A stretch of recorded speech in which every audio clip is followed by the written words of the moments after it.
Gracias, hermanos. La historia de la resurrección de Lázaro es una de las más importantes en el Evangelio según Juan y quizá en todos los evangelios. En el Evangelio de Juan es el único lugar que encontramos esta historia de la resurrección de Lázaro.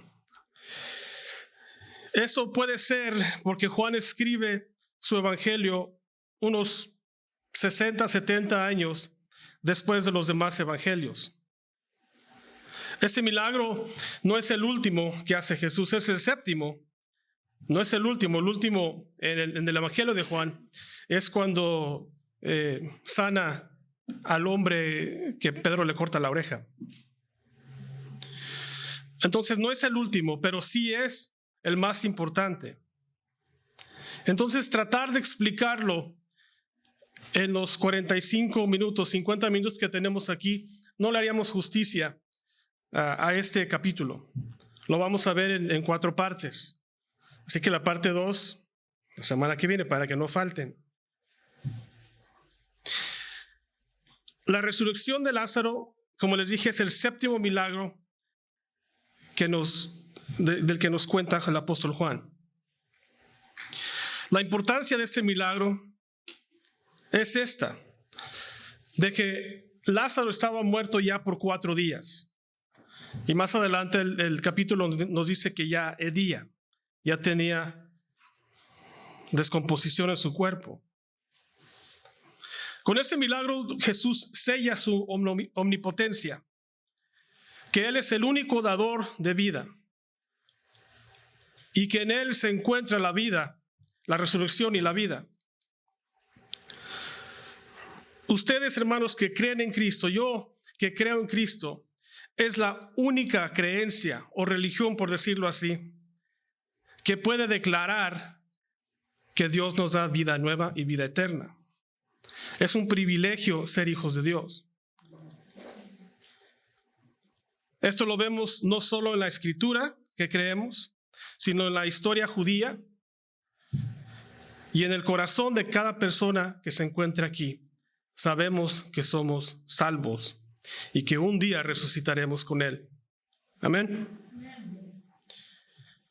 Entonces Jesús había resucitado a 2 personas anteriormente. En Lucas 7:15 vemos que Jesús resucita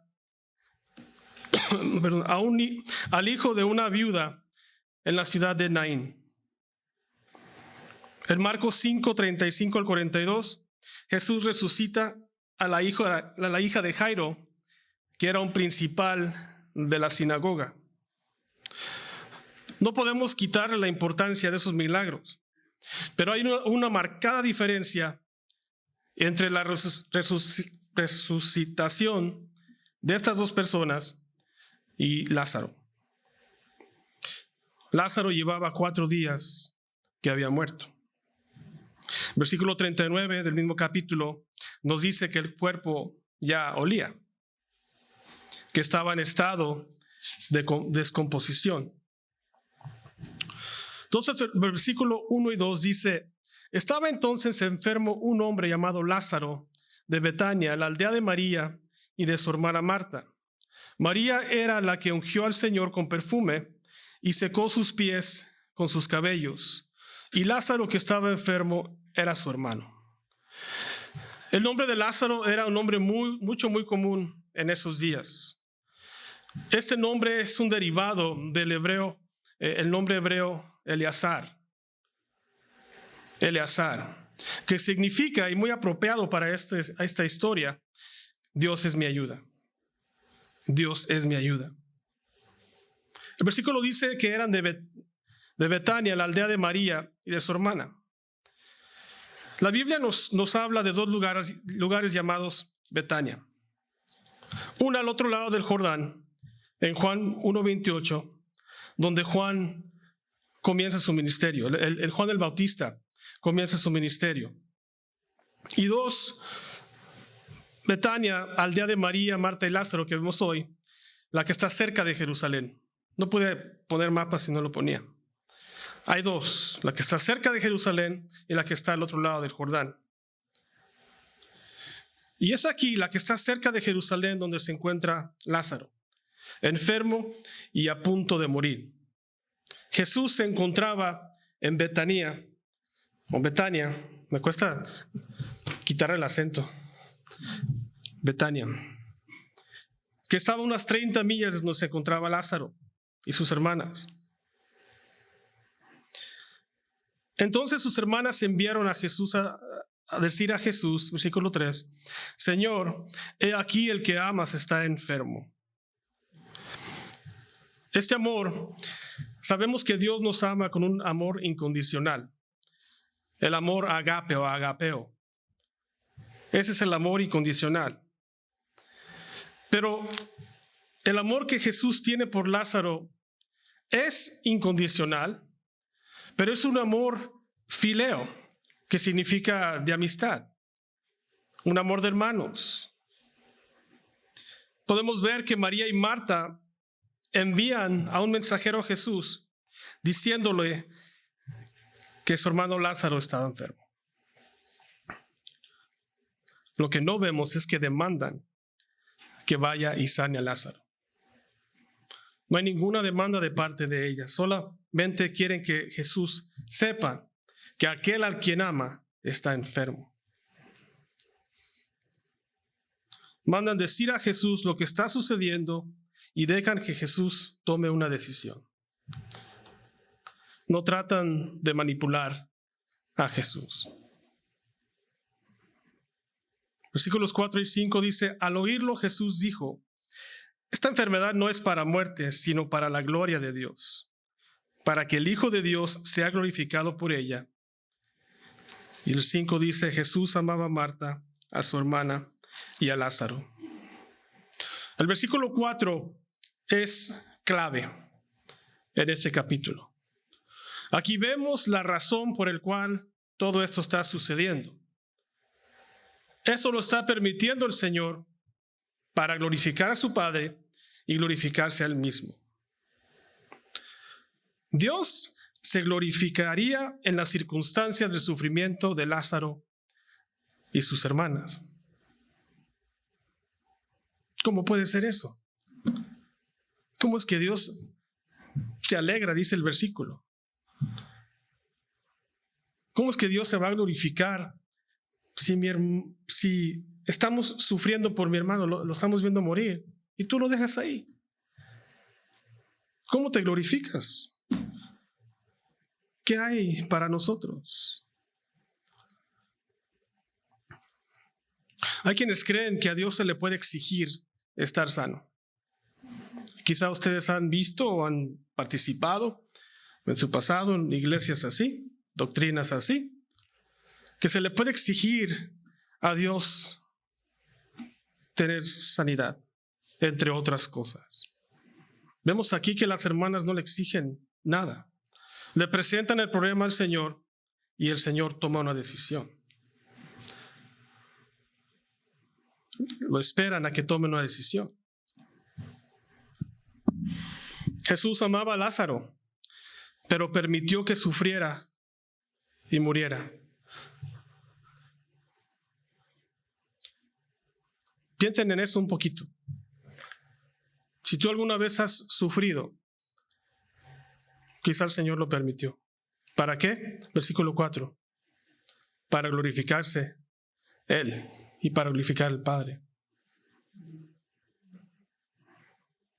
La Biblia enseña que hay ocasiones que algunos enferman y mueren a causa de desobediencia, como en 1 Corintios 11, donde toman la Santa Cena con indiferencia, con falta de reverencia, y el Señor dice, por eso algunos de ustedes están enfermos y otros duermen. Sí enseña el Señor que a causa de la desobediencia de algunos, el Señor sí deja que se mueran, que duerman y que otros estén enfermos. Pero el caso de Lázaro es completamente diferente aquí. Aquí no hay corrección, sino que el plan de Dios era glorificar su nombre en esta situación. Entonces la pregunta para nosotros, Señor, este sufrimiento que estoy pasando, esta enfermedad que estoy pasando, ¿cómo la vas a usar? No debemos quejarnos, no debemos reclamarle al Señor, no decirle por qué, Señor, sino para qué. Y la respuesta está en el versículo 4. Glorifícate, Señor. No me siento bien, estoy enfermo, quizá enfermo de muerte, pero yo sé que tú te vas a glorificar en esto. Y así ha sido, así ha sido. Creo que ya les he dicho antes o les he contado antes que en la iglesia que estaba había como unos 5 o 6 pastores y había un hermano que llegó a esa iglesia, tenía como 3 años ahí y le dio una enfermedad que hubo o que hay, no sé si todavía existe, que la carne se le comía sola, flesh eating. Si es su voluntad para mí, así sea. Y los pastores salieron, algunos llorando, algunos fortalecidos en su fe por este hermano que dijo, gloria al Señor. Si esto es lo que el Señor tiene para mí, que Él se glorifique. Y en ese día se glorificó porque estos pastores fueron fortalecidos en su fe.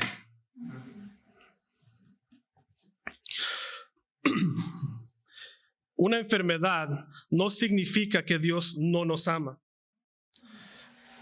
Si estamos en la perfecta voluntad de Dios, Él puede ordenar en su soberanía, puede permitir enfermedades. No significa que Dios no te ama si estás enfermo. No significa que si tú estás en obediencia al Señor, que tienes algún pecado escondido, como algunos enseñan, significa que Dios se va a glorificar en tu situación difícil. Job era un hombre perfecto, dice la palabra, pero Dios le permitió sufrir, y vaya que sufrió. Lo que está sucediendo aquí es para que María y Marta y todos los que con ellos se dolieron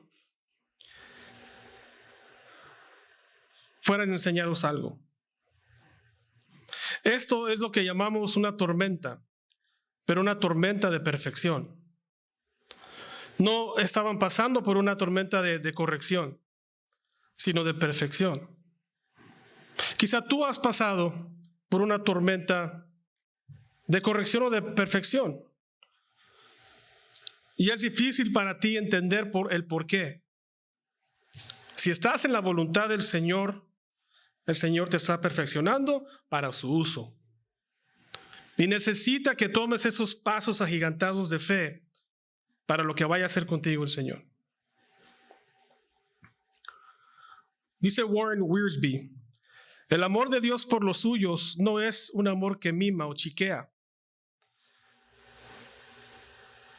El amor de Dios es un amor que perfecciona. Qué palabras tan profundas, ¿no? Muchas veces queremos que el Señor nos conteste todas nuestras peticiones egoístas que tenemos. Gracias a Él que no nos responde estas peticiones. Si no, la cabezota que tendríamos no podríamos entrar por esas puertas de tan creídos tan chiqueados como unos niños chiquitos. El amor de Dios es un amor que perfecciona. Amén. Esto es un contraste, es un choque con algunos que enseñan que toda enfermedad debe ser sanada. La respuesta que Jesús muestra hasta ahorita dice que habrá ocasiones que Dios permita la enfermedad en nosotros para sus propios propósitos.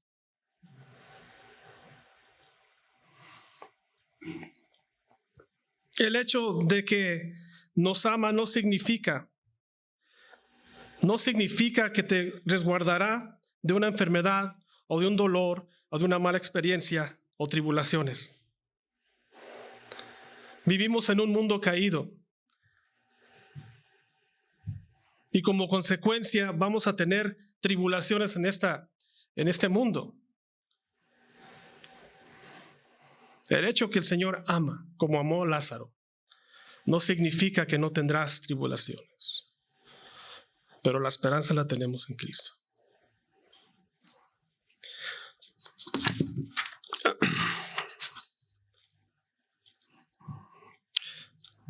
Dios Padre permite que Jesús sufriera la muerte. Y dice en Filipenses 2 que muerte de cruz. Queriendo hacer entender a los que leían Filipenses, a los que escuchaban, que murió de una manera más horrorosa que nunca ha habido. Una muerte de cruz. ¿Para qué lo hizo? ¿Por qué lo permitió? Para la gloria y honra de su Padre. Tenemos a María y a Marta que necesitaban ser fortalecidas en su fe. Vemos que tenemos a los discípulos que tantas veces dudaron de Jesús, y tenemos a los judíos que quisieron consolar a María y a Marta. Jesús usa la muerte y la resurrección de Lázaro para mostrar y dejar sin duda la deidad de Él, que Él en verdad es Mesías. Una tormenta de perfección. Pedro escribe en una de sus cartas: y cuando hayan padecido por un poco de tiempo, el Dios de toda gracia, que los ha llamado a su eterna gloria en Cristo Jesús, Él mismo los restaurará, los afirmará, los fortalecerá y los establecerá. A Él sea el dominio por los siglos. Amén. Pablo, en una de sus cartas, 1 Corintios 4, dice: porque nuestra momentánea y leve tribulación produce para nosotros un eterno peso de gloria más que incomparable. Gloria al Señor. No fijando nosotros la vista en las cosas que se ven, sino en las cosas que no se ven, porque las que se ven son temporales, mientras que las que no se ven son eternas. No fijes tus ojos horizontal. Fija tus ojos en Cristo. Si estás pasando por una tribulación o enfermedad, tú sigue fijando tus ojos en Cristo, que Él es el consumador de tu fe. Y deja que el Señor se glorifique por esa tribulación que estés pasando. Las tribulaciones no solamente son físicas, pueden ser mentales, pueden ser de depresión, pueden ser de tristeza. Fix your eyes on Jesus. Fija tus ojos en el Señor que te salvó. Amén. Versículos 6 y 7 dice: cuando yo, pues, que estaba enfermo, se quedó aún 2 días más en el lugar donde estaba, y luego, después de esto, dijo a sus discípulos: vayamos a Judea otra vez. No vemos que Jesús responde de inmediato a lo que mandan decirle. Al contrario, parece que no le importara. Se murió mi amigo. Whatever. Versículo 1 nos dice lo que estaba haciendo en el lugar donde estaba. No sabemos si estaba ocupado en algo muy importante o tenía que terminar de ministrar en ese lugar. Solo nos dice que se quedó ahí otros 2 días. Imagínense lo que estaba pasando por la mente de los mensajeros, por la mente de Marta y María, que estaban esperándolo con ansiedad. Jesús va a dejar que muera su amigo. Jesús va a permitir que muera. ¿Qué pasó con ese amor, Jesús? ¿Qué pasó con esa compasión? ¿Dónde estás?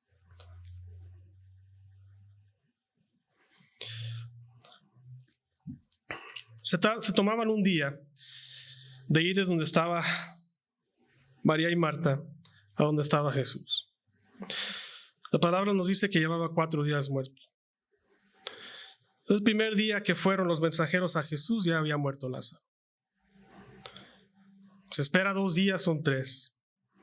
Otro día para llegar a él, 4. He leído algunos comentarios de gente que no cree que Jesús mostró crueldad. Jesús mostró que no tenía ese amor que siempre proclamó. ¿Cómo es posible que pueda dejar sufrir a Lázaro y a sus hermanas y a todos sus conocidos? ¿Nunca han escuchado eso? Si Dios nos ama tanto, ¿por qué hay tanta hambre en el mundo? ¿Por qué hay tanta pobreza en el mundo? Dios no tiene ninguna culpa en eso. Es el hombre. Es el hombre. Es el hombre que quiere limitar la obra del Señor en las personas. Dios tenía un propósito. Entonces, otra clave de esta historia, hermanos, que Jesús no fue movido por sentimientos o emociones. Él estaba a la disposición del Padre. Ustedes han escuchado, hermanos, que cada rato les digo, no tomen decisiones basadas en emociones. No tomes una decisión basada en tu sentimiento, porque los sentimientos y las emociones cambian. Ese es el ejemplo que nos deja Jesús, que no fue movido por el sentimiento de ellos o sus emociones. Él estaba en el plan del Padre. En Juan 6:38 vimos que dice, porque yo he descendido del cielo, no para hacer la voluntad mía, sino la voluntad del que me envió. En Juan 8:29 dice, porque el que me envió conmigo está. El Padre no me ha dejado solo, porque yo hago siempre lo que a Él le agrada. Jesús estaba en el tiempo del Señor. Estaba a disposición de la voluntad del Padre. Jesús, ¿podemos estar de acuerdo que Jesús es 100% Dios y 100% hombre? Sí, y sigue siendo. Él es 100% Dios y 100% hombre. Su naturaleza humana pudo haber dominado su decisión de ir a sanar a Lázaro. Quizá tú y yo hubiéramos hecho lo mismo. Ir a ver qué podemos hacer, ir a visitarlo. Pero decide esperar. Decide dejar morir a Lázaro. Me gusta lo que leí de J. Vernon McGee. Hay veces que Dios permite que nuestros seres queridos mueran. Necesitamos reconocer que Él tiene sus razones y que sus razones son perfectas. Para nosotros es difícil entender el porqué.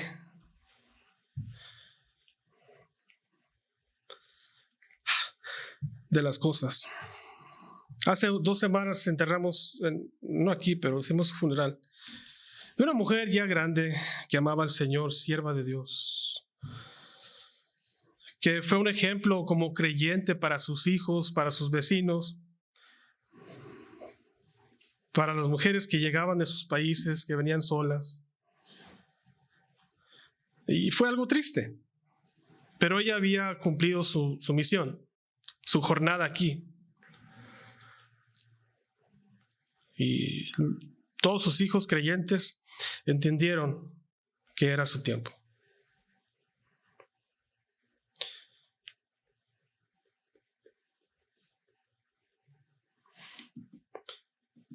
La semana pasada enterramos a un buen amigo mío.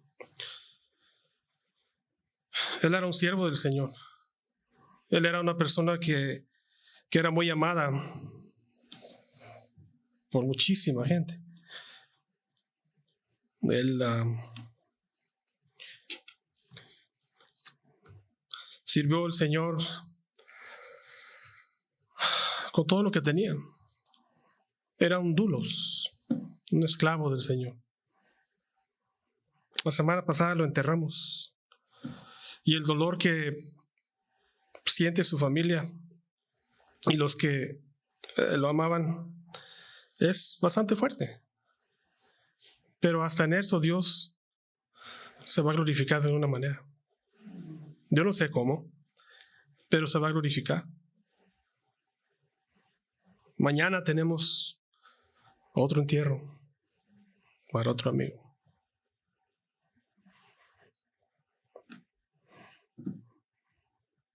Así son las cosas. Que Dios se glorifique en la muerte de estas 3 personas. Y que los que quedamos nos acerquemos más al Señor, que confiemos más en Él. Y no preguntarle por qué, sino de qué manera, Señor, tú te vas a glorificar. Déjame ver. Muéstrame tu gloria, como decía Moisés. Y ayúdame a ser un mejor siervo, a no tomar mi vida a la ligera. La obra a la que me has mandado, no tomarla a la ligera. Porque la vida es... Nadie tiene la vida garantizada. Tenemos que confiarnos en las promesas de Dios.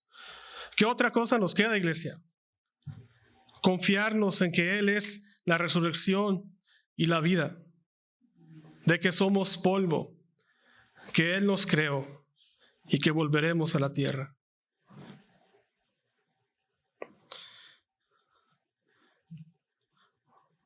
Cuando nos encontremos con enfermedades, desilusiones y muerte, nuestra única esperanza es la palabra de Dios.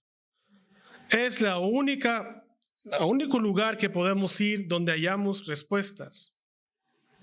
Cada uno de ustedes, cada uno de nosotros, nos iremos un día o ya están enfrentando enfermedades, desilusiones o muerte. Y la esperanza del creyente es la palabra del Señor.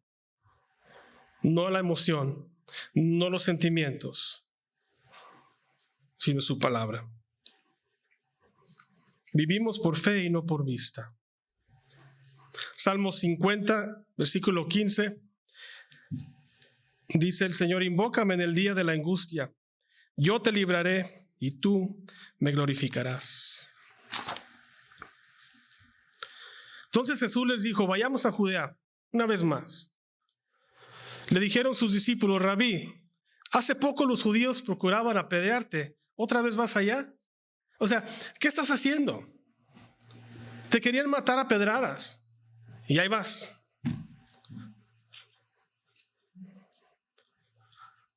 Pero fíjense la respuesta del Señor. ¿No tiene el día 12 horas? Si uno camina de día no tropieza porque ve la luz de este mundo. Pero si uno camina de noche tropieza porque no hay luz en él. What? Los discípulos tenían temor de volver a Judea. En el capítulo 10, versículo 31, dice que los judíos habían tomado piedras para matarlo. Los discípulos tenían razón de temer. Nosotros tenemos la ventaja que conocemos la historia, pero ellos la estaban viviendo. Ellos la estaban viviendo. ¿Sí? Yo hubiera respondido lo mismo: Señor, ¿qué va a hacer allá? Nos van a matar. A lo que se refiere Jesús es lo que hemos estado viendo durante todo el Evangelio de Juan. Todavía no era su tiempo. Él estaba al plan del Señor. Y les está diciendo esto: ese día caminemos. Es un hecho que el día tiene 12 horas. Es un hecho que todavía no es mi hora. Es lo que le está diciendo. Al regresar Jesús a Judea, los judíos no podrían arrestarlo y matarlo, porque ellos no eran los que decidían la hora. Jesús fue el que estaba bajo control. Él con gozo subiría a la cruz a su tiempo, que en el contexto faltan más o menos 3 meses. 3 meses para la Pascua, donde daría su vida por nosotros. Él les está diciendo, no teman, ellos no controlan nada, yo controlo todo.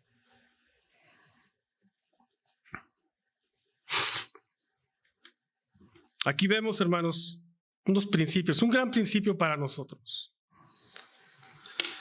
Uno, que Dios nos ha dado a cada uno de nosotros una tarea para cumplir. Todos tenemos una responsabilidad de servir al Señor. Amén. Él decide en qué capacidad te pone, qué talento te da, qué don vas desarrollando, y decide cuánto tiempo le vas a servir. Muchos creen que el tiempo que tienen es de ellos, que disponen de su tiempo como si fuera de ellos. Quizás tú seas uno de esos. Si vamos a seguir a nuestro maestro, él seguía el tiempo de Dios, las órdenes de Dios, la voluntad de Dios. Si vamos a seguir al maestro, tu tiempo no es tuyo, es de Dios.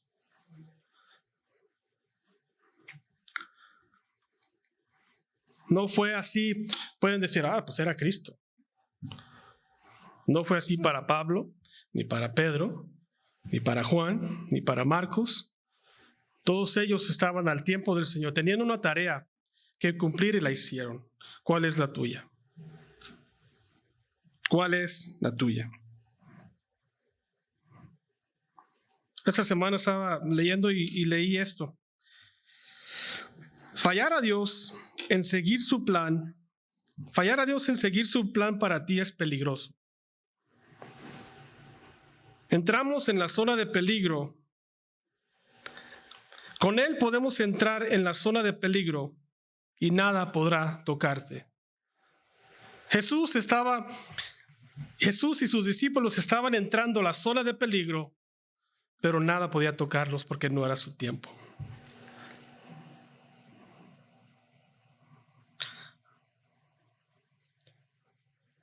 Podrás entrar a la zona del peligro con Él y nada podrá tocarte y terminarás tu trabajo. Pero negar, estar fuera de la voluntad de Dios y entrar a esa zona, tropezarás una y otra vez. Hermanos, nuestra responsabilidad es buscar de qué manera Dios quiere que les sirvamos y hacerlo. Ser hacedores. Si vamos a seguir a Cristo, hagámoslo bien. Si vamos a decir yo quiero servir, sirve con todo lo que tienes. Y termina la obra a la que fuiste mandado. Muchos de ustedes no han entrado a esa obra todavía. Están por entrar. Cuando entren, asegúrense que sea Dios. Y permitan que Él los ponga y que Él los quite. Nosotros no tenemos derecho de nuestra vida en nuestro tiempo. Versículos 11 y 13 dice, habiendo dicho estas cosas, después les dijo, nuestro amigo Lázaro duerme, pero voy para despertarlo. Entonces dijeron sus discípulos, Señor, si duerme se sanará. Sin embargo, Jesús había dicho esto de la muerte de Lázaro, pero ellos pensaron que hablaba del reposo del sueño.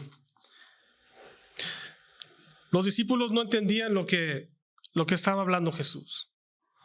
No entendían que lo que Jesús decía era la muerte de un creyente.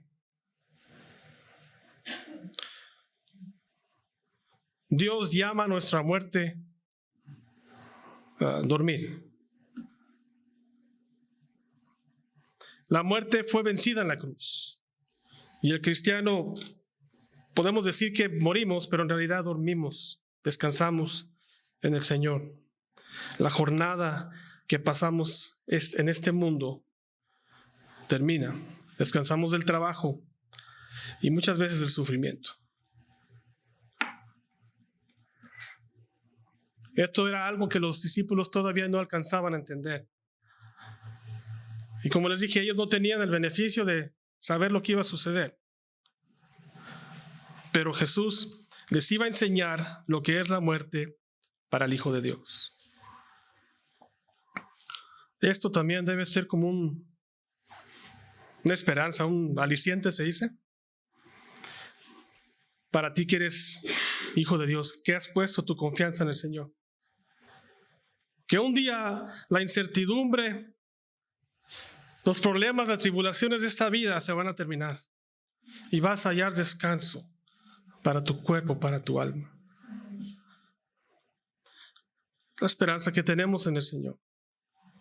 Saber que al morir dormimos en el Señor y entramos en la presencia de Dios a descansar. Entre más pienso en esto, hermanos, y entre más edad tengo, más quiero estar ahí.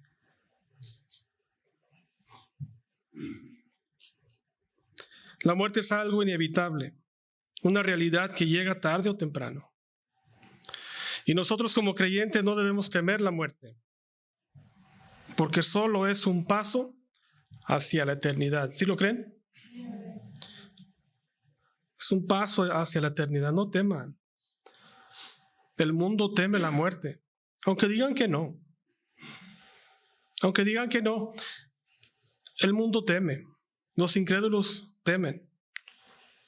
Puede haber un sarcasmo, una indiferencia, pero por dentro están temiendo. Tú y yo no tenemos por qué temer esto.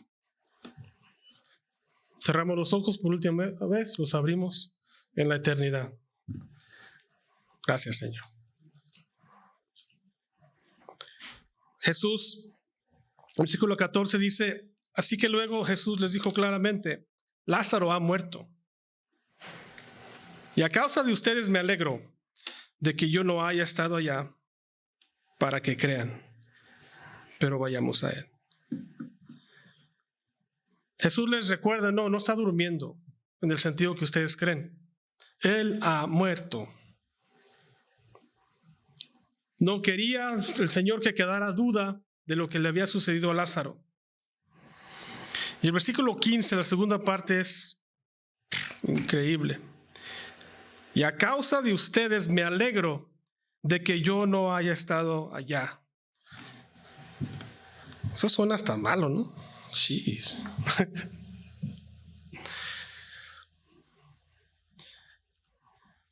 Me viene a la mente, hermanos, cuando una persona cristiana o no cristiana, religiosa, es tan linda, tan amable, tan buena persona,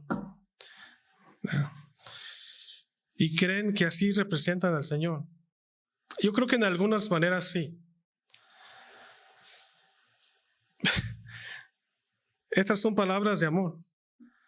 Me alegro de que yo no haya estado allá y murió a causa de ustedes. ¿Dónde está el amor, Jesús? ¿Dónde está ese amor agape que tú dices que tienes por nosotros?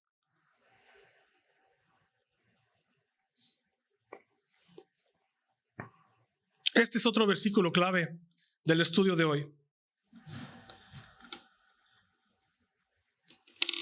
Que Jesús se alegra de que no haya estado ahí. ¿Qué quiso decir Jesús con esto? ¿Se alegró porque muere Lázaro? ¿Se alegró al saber del sufrimiento de María y Marta? ¿Y todos los judíos que querían que fueron a consolarlos? ¿Será verdad que se alegró por eso? ¿Qué tipo de Jesús eres? ¿Qué tipo de Mesías eres? Y son cosas que a veces nos preguntamos. ¿Dónde estás, Señor? No te veo. Tú dijiste que no me dejarías ni me desampararías. ¿Dónde estás? Tormenta de perfección. Los discípulos eran hombres que Jesús había escogido para discipularlos, para enseñarles, enseñarles doctrina, enseñarles a defender la fe y llevar el mensaje del Evangelio de Cristo a todo el mundo. ¿Sí? Pero ellos eran hombres débiles, eran hombres muchas veces sin fe, hombres que le fallaban a Jesús una y otra vez como nosotros lo somos. Muchos creen que porque estaban llamados a ser discípulos y apóstoles, algunos de ellos de Cristo, que automáticamente ellos eran unos pilares de espiritualidad y fortaleza.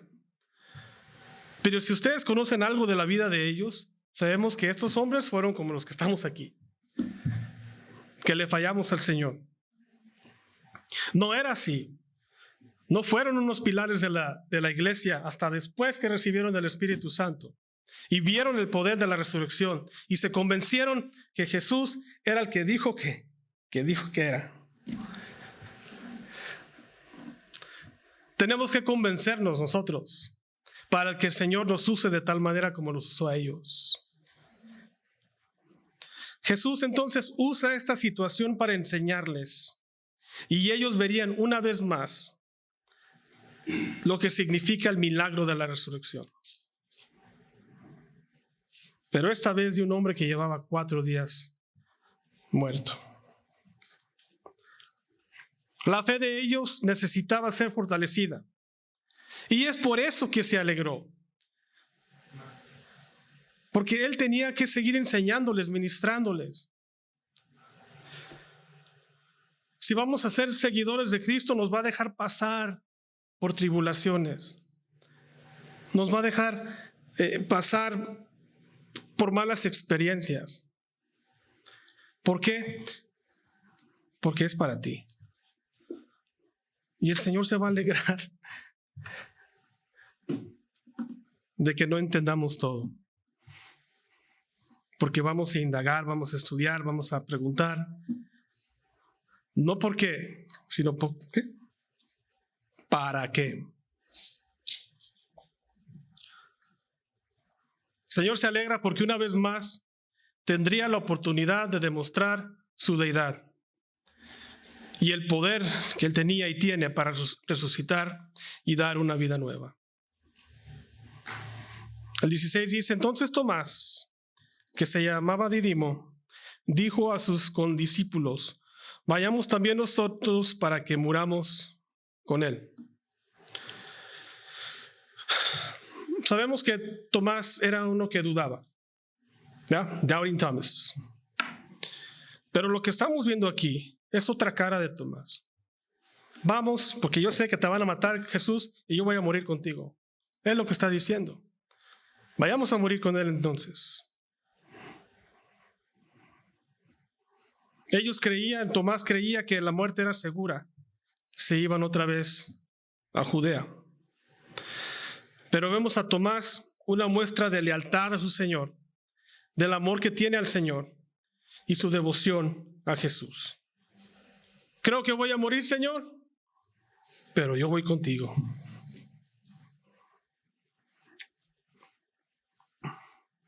Hay pesimismo en lo que dice, hay negatividad en lo que dice, pero vemos también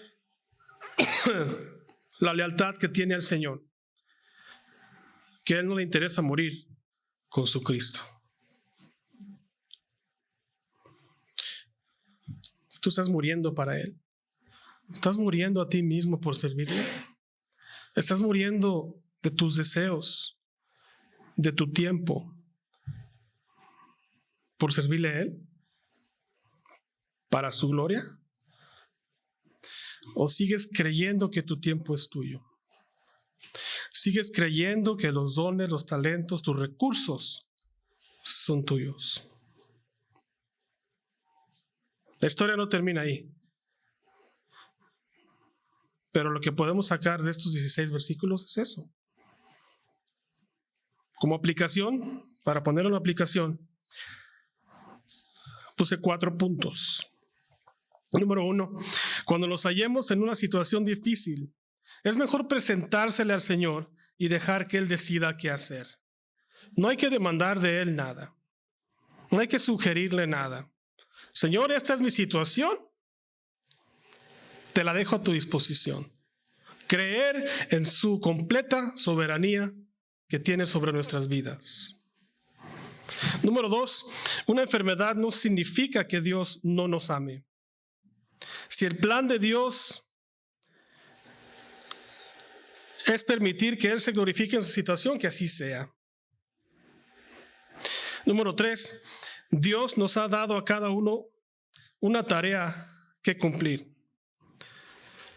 Nuestra responsabilidad es buscar de qué manera quiere Dios que le sirvamos y hacerlo. Y número 4, el creyente no debe temer la muerte porque solo es un paso hacia la eternidad. Gloria al Señor.